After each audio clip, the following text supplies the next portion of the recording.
The surface area of the circular cylinder given in the diagram is given by capital S equals 2 pi times 25 plus 2 pi times 5h. Find the height of the cylinder if the surface area is 471 square feet. Surface area is pretty much like if you had to paint this object, you would have the top and the bottom. That's this term, 2 pi times 25. Um, so we're going to use this equation. We're given 471 for the surface area. That's where we put that number, and we're going to set that equal to 2 pi times 25 plus 2 pi times 5h. On the right side of the equation, we can multiply. 2 pi times 25 is 50 pi. 2 pi times 5h, that's 10 pi h. H is what we're after, so we're going to try to solve for that. Let's subtract 50 pi on both sides. Now, since pi is irrational, we're not going to be able to do a direct calculation, but that's okay. That's 471 minus 50 pi equals 10 pi h. And then to solve for h, we'll divide both sides by 10 pi. Carefully in your calculator, use parentheses around 471 minus 50 pi. Now, you can also use 3.14 for pi if you want to approximate it early in the problem. Close parentheses before you hit divide, and then in your denominator, type in 10 pi in a second set of parentheses, and that way you're calculating all of this as your numerator and 31.4, etc. for your denominator. But anyway, long story short, if you type it in carefully, you should get approximately 10 feet for the height of that cylinder.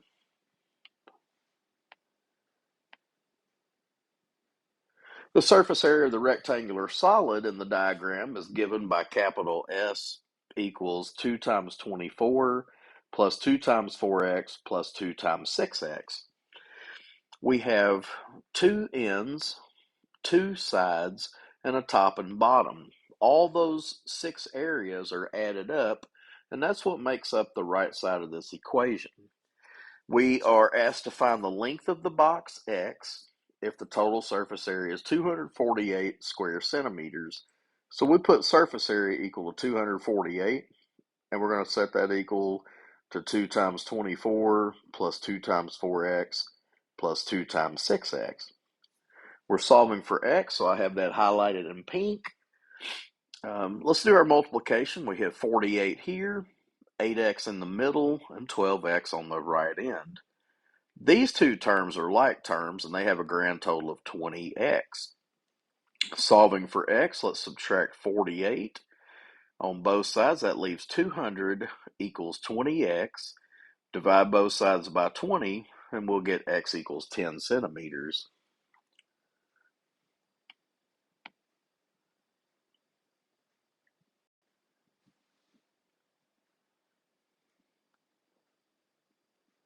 The relationship between the length of an adult's femur or thigh bone is the height of the adult, and the height of the adult can be approximated by the linear equations below. Excuse me.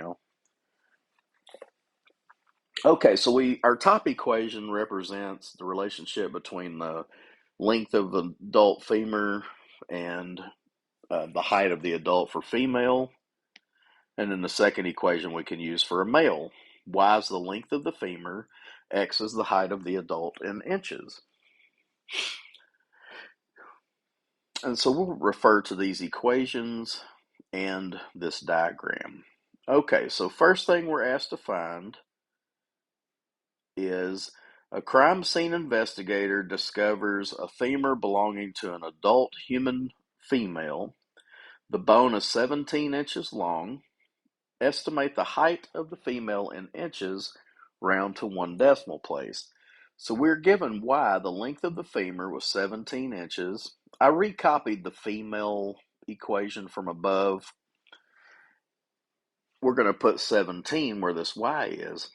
So 17 is equal to 0.514x minus 14.75. Solving for x, which will be the height of the female in inches, we get 17, we're going to have to add 14.75 to our 17. That's 31.75. To solve for x, we divide by 0.514. So over here in blue, 31.75 divided by 0.514, that gives us 61.8 inches, which is almost 5'2".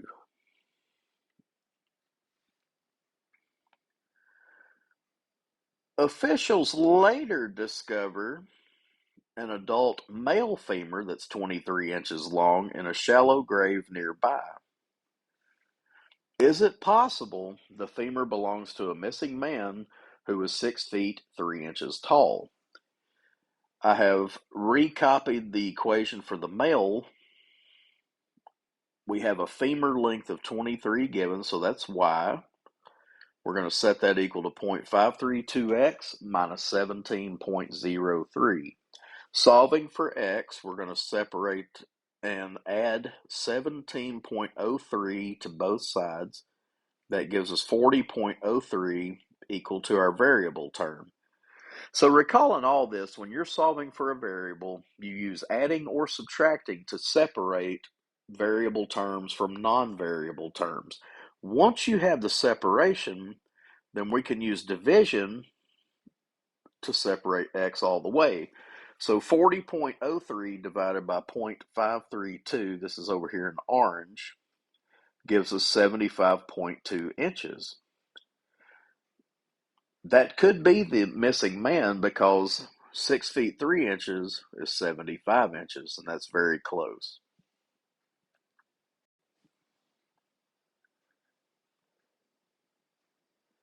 The population in thousands of Raleigh, North Carolina from 2010 to 2018 can be approximated by the model given.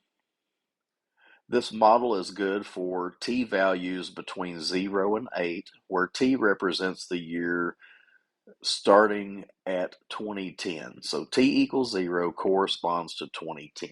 That's the beginning year. This is the graph of that linear model. Time is the horizontal axis. Population in thousands is the vertical axis. First thing we're asked to do is to estimate the y-intercept of the graph. Now in class, I recommended go ahead and do part B in your homework first, which will ask you to find the y-intercept of the graph algebraically. To do that algebraically, you go back to the model, your equation given in the upper paragraph, and it's the constant on the end. When t equals 0, the initial population is 406.6 thousand. Now you round that to the nearest whole number, and that's how you estimate using the graph. So algebraically, you take the constant out of your equation given, and for the estimating using the graph, just round that to the nearest whole number. Now for parts C and D, we got a little bit of work. In the year 2010, the population of Raleigh, North Carolina was about 406.6 thousand. If you expand that, you just put a comma where the period was. It's 406,600. According to the model, in which year did the population reach 431,440? Okay, so I've recopied our equation out of the top paragraph. This is our population based on time. Recall that T is the number of years since 2010. Okay, so Y is our population, 431,440. If you divide this number by 1,000, you can put a period where the comma is 431.44. It's okay to put the 0 here, you just don't have to. Solving for t, subtract 406.6, and that gives us 24.84. Our variable term is 8.28t. Divide both sides by 8.28, And here in orange, after you divide, you will get 3. Add that to the beginning year of the problem, which is 2010. So somewhere in 2013, Raleigh, North Carolina's population will reach that number.